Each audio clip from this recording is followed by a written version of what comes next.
Welcome to Universal Journey Talk, spreading positive energy. Hey everybody, I am Kirk with my brother once again, Eric, the Allegorist. How you doing, buddy? All right. It was always Nice. So, unfortunately, we're here on a sad day, or kind of a sad, event, as we've got here on the title. It's Daunte Wright, also, which in conjunction with Black Lives Matter, in conjunction with the riots, lot of negativity going on. First of all, of course, it's just really a very sad occasion that we've got a kid who is like 20 years old. It's so tragic. He did not deserve clearly anything at the level of what happened, a fatal, like, and I guess they say it was an accident.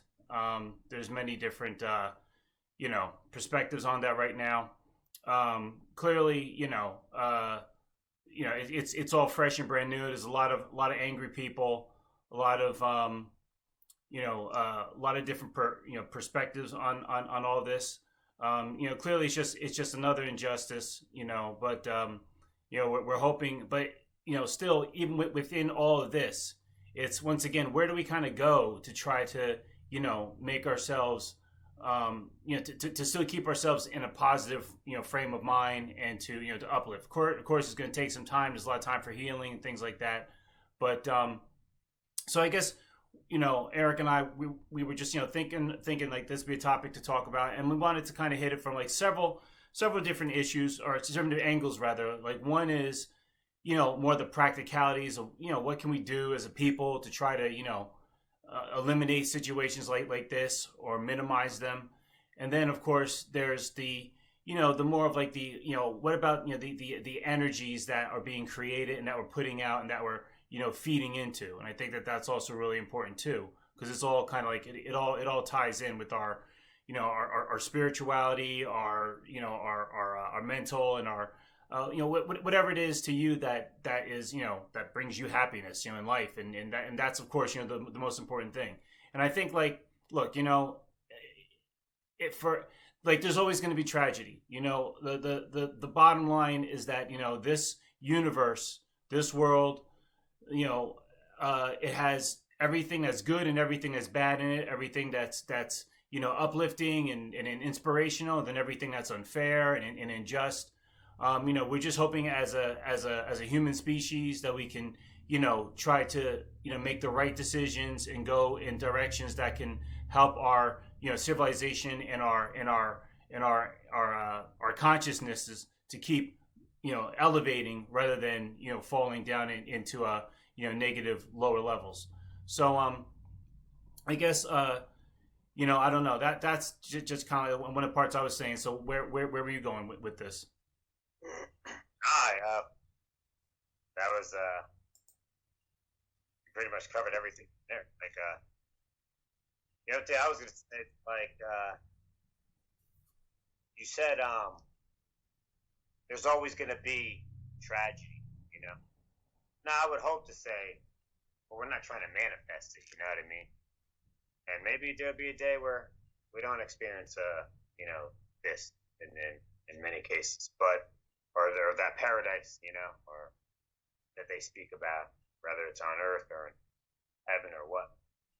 But with that being said, we do know Earth, or this 3D dimension that we're in, is a hell on Earth. You know what I mean? Which would be the negative, side, if we're gonna look at it, and then the positive side being the heaven.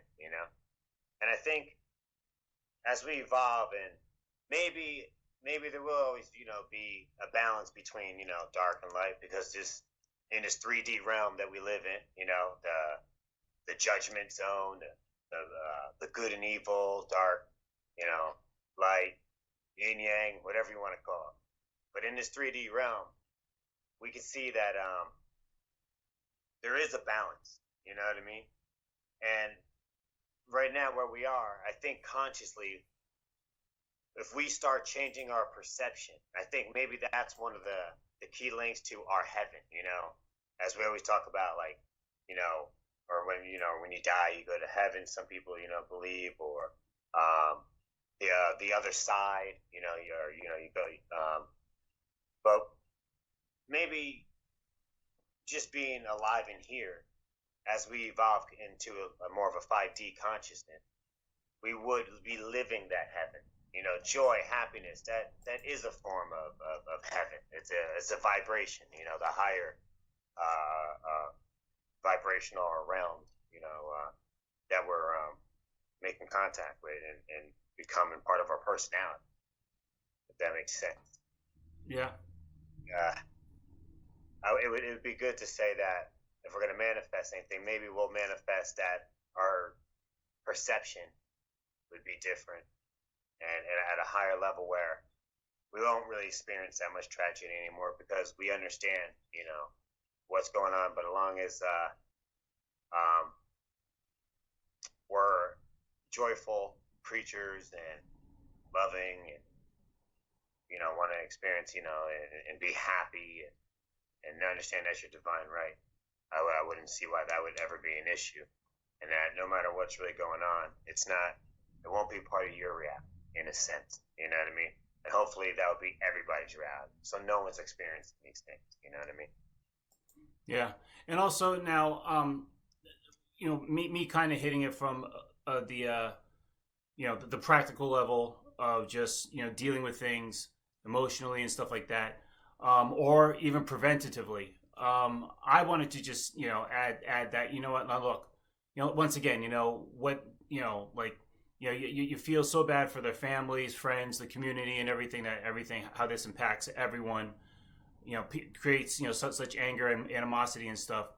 But there are certain little things that still we can do, in cases like this. Like, for instance, I've noticed now, of course, not in all of these cases, but in some of the more higher profile cases that we've seen of, a black person getting killed by a cop or something. The one thing that I keep noticing, though, is that even though, these cops are abusing their power, or they're making terrible, gross, calls that are, fatal and stuff like that, I keep seeing one common denominator, and I think this is something we all have to remember, is that, when you are arrested by a cop or about to be arrested or something, please try to be as compliant as possible, because it's like, you are now in the danger zone. This is a person with a gun, as we see, and not all the time are they going to make the right calls, or they're not going to react correctly. You know what I mean? And so in these, high profile cases that we've been seeing and stuff, I keep noticing, like, why did these guys, resist arrest? That's like that's the first one. Now, of course, once again, I'm not saying the blame is all them, but what I'm saying is, you're in a dangerous situation now with someone with a gun. Try and be as compliant as you can and avoid all of this, from the beginning, And the reason why that I say this too is because, just as a quick story, well, not a story, an actual thing. When I was about 17 years old, this very well could have happened to me. I was practically put in. Happens to a lot of people. Of course, when we talk about Black Lives Matter, regarding that, a lot of Black people, especially.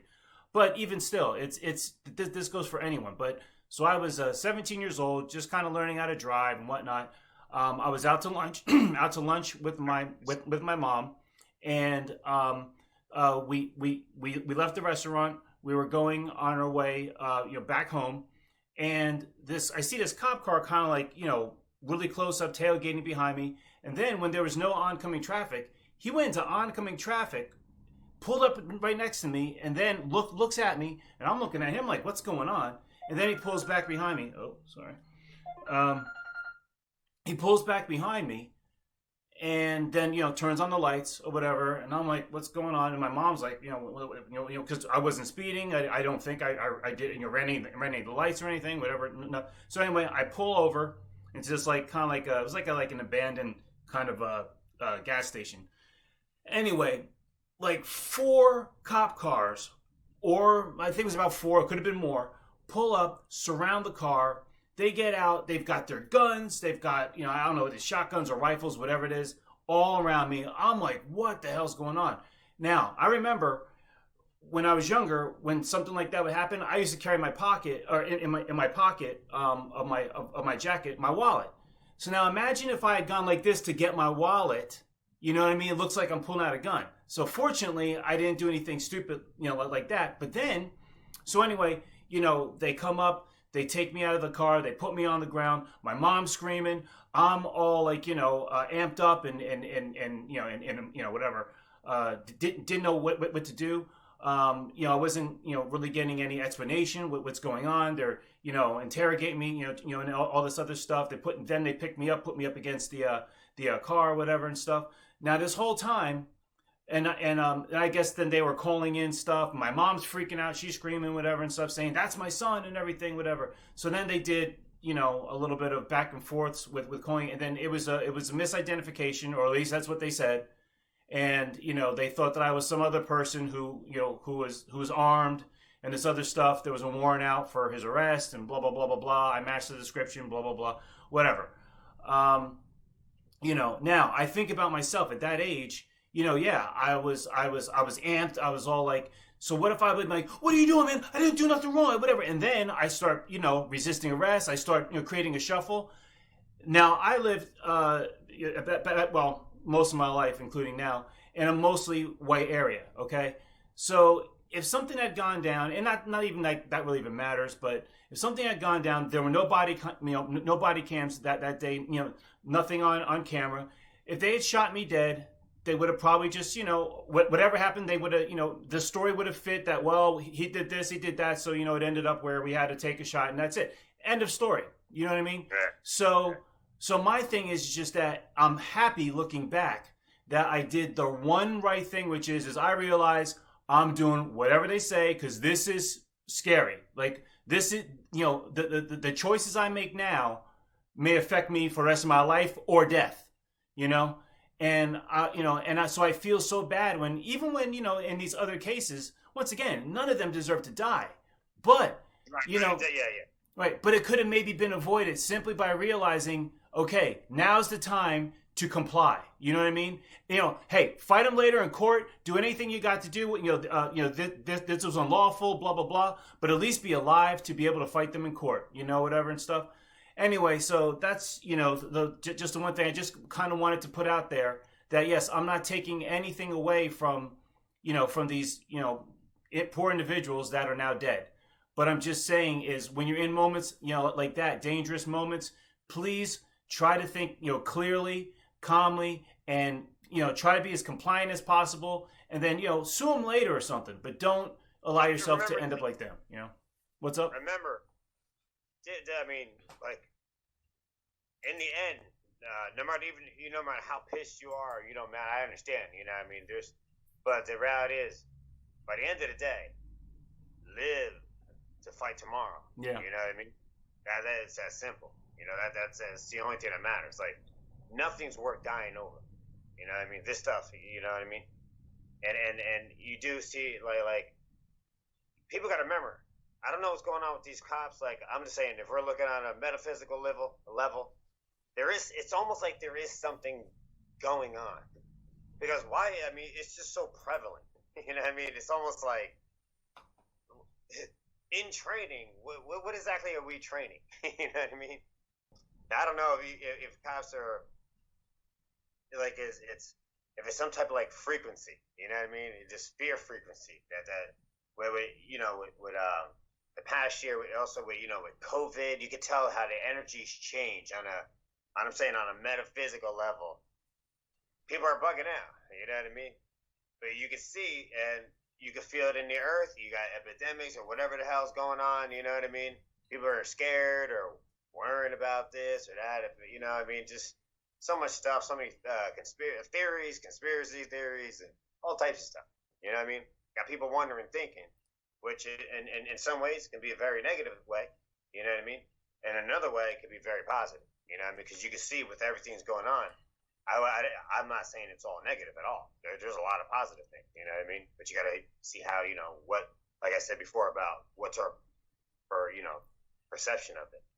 And one would ask, like, hey, look, without judgment in this, that, well, what's going on? Like, yeah, like, I mean, you get all these, minorities, blacks getting killed by cops, where it's just like, some of the stories is like, that really happened? Like, this is one of those stories. Like, Yeah. like she grabbed for a gun. I mean, she was reaching for a taser. Yeah. And realized she was grabbing her gun, and then shot her like. I'm just trying to, like, you can't help but try to go to how could someone make such a simple, mistake that should have been easy, Yeah. like avoidable, like you in training, Yeah. like when you're a cop, your dominant hand is where your gun goes. Yeah. Yeah. That's like if I say, hey, quick, throw the football. Would you, if I'm a righty, would I naturally grab my left arm and Right. throw a football? Right. I would never, especially, or if in panic mode, I'm grabbing with my right arm. Right. That's what I always use anyway. Why would I ever go use my left? Yeah. What if I'm gonna write a contract, or let's say if whatever it is, I gotta write something quick. We're in a rush, and I gotta write my signature. Yeah. I'm gonna use my right hand. Yeah, your That's what I dominant write. hand, yeah. Why would I ever go? Let me grab my left hand and go. Right. Like that. Right. That would even make sense. Yeah. She can't be. I'm sure she's not. I gotta give her the benefit. I don't think she's stupid. She probably was talented and gifted enough to take that job. You know what I mean? And I'm sure before that incident, why would anyone say that she doesn't do a good job or not? I don't know what the history is. You know what I mean? Yeah. So my thing is. Thanks for watching this segment of the full episode to be posted Sunday afternoon. Much more to be discussed in the next part, so give this video a like, leave your comments for us to reply to in future episodes, and stay notified by hitting the subscribe button.